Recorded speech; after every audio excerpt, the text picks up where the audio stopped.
Rais wa Marekani Donald Trump ametishia kuzuia ufunguzi wa daraja jipya linalounganisha Marekani na Kanada hadi pale Marekani itakapodaiwa kulipwa fidia kamili kwa kile inachodai kuwa ni misaada na upendeleo iliyoitoa kwa jirani zake wa kaskazini. Daraja hilo linaloitwa Gordie Howe International Bridge linaunganisha jimbo la Ontario nchini Kanada na jimbo la Michigan nchini Marekani, likivuka mto Detroit.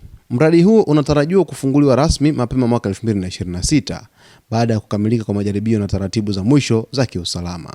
Kupitia ujumbe aliouandika kwenye mtandao wake wa kijamii wa Truth Social, Trump alisema daraja hilo halitafunguliwa hadi Kanada itakapoitendea Marekani kwa haki na heshima inayostahili. Trump alidai kuwa serikali ya Kanada inajaribu kuitumia vibaya Marekani, akisisitiza kuwa Marekani inapaswa kumiliki angalau nusu ya daraja hilo kama fidia.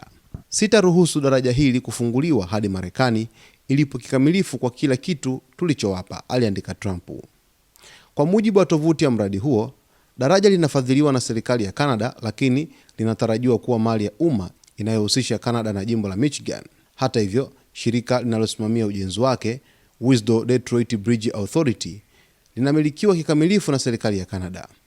Mradi huo unakadiriwa kugharimu takriban dola bilioni 6.4 za Kanada, sawa na zaidi ya trilioni kadhaa za shilingi, kupitia shirika la utangazaji la Kanada CBC. Ujenzi wa daraja hilo ulianza mwaka 2018, lakini umekuwa chanzo cha mvutano kati ya nchi hizo mbili kwa zaidi ya miaka 10. Wamiliki wa daraja jirani la Ambassador Bridge, familia ya Maroon kutoka Marekani, waliwahi kumwomba Trump kuzuia ujenzi wa daraja jipya, wakidai linaathiri maslahi yao ya kibiashara. Wakati wa muhula wa kwanza wa Trump, yeye na aliyekuwa waziri mkuu wa Canada Justin Trudeau waliwahi kukubaliana kuwa daraja hilo ni kiungo muhimu cha kiuchumi kati ya mataifa hayo mawili. Trump pia alirejelea mgogoro wa kibiashara kati ya Marekani na Canada, hasa akizilalamikia tozo kubwa za forodha ambazo Canada imekuwa ikiweka kwenye biashara za maziwa kutoka Marekani.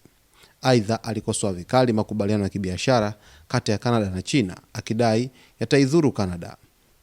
Kwa kauli kali na ya kejeli, Trump alisema China inaweza hata kusitisha michezo ya ice hockey nchini Canada na kuondoa kombe la Stanley.